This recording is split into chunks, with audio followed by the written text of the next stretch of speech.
Thank you very much. Fellow members of the human family, colleagues in trying to bring down our civilization for the past 200 years, congratulations, our strategy is succeeding. I want to congratulate everyone in this room for contributing to that strategy. I want to thank the politicians for their inertia, their ignorance, their lack of courage in leading where we should be going. I'd like to congratulate the educational institutions for ignoring the issue of climate change and conflict. I'd like to congratulate business for rationalization and continuing with their vested interests of trying to make profits, irrespective of what damage it does.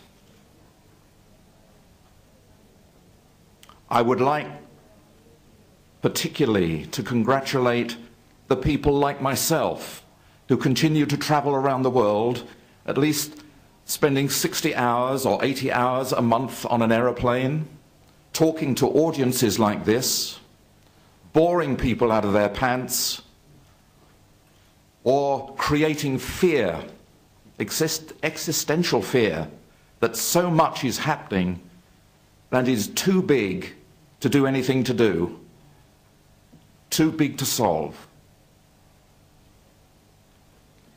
The strategy that we put in place about 200 years ago, quite purposefully, to keep the rich rich and the poor poor, is working. The strategy we put in place, quite deliberately, to procreate and to create a world in which now 7 billion people live on this earth and need to be supported by the earth's resources.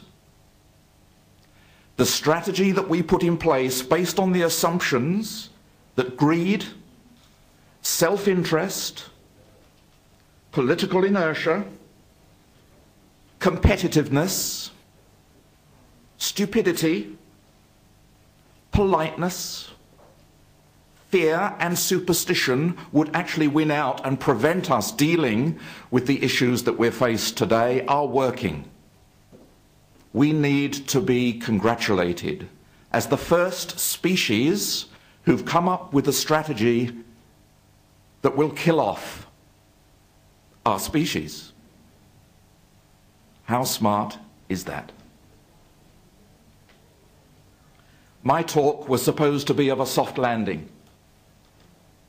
But if our strategy works, there will be no soft landing.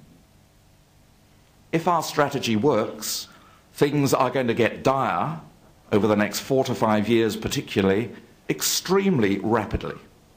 You've heard how some of those things are occurring today. And even our best climatologists will readily admit that their best modelling, their best guesses, are not up to the reality of what is happening. We are ecologically ignorant. And yet we continue to do what we've always done.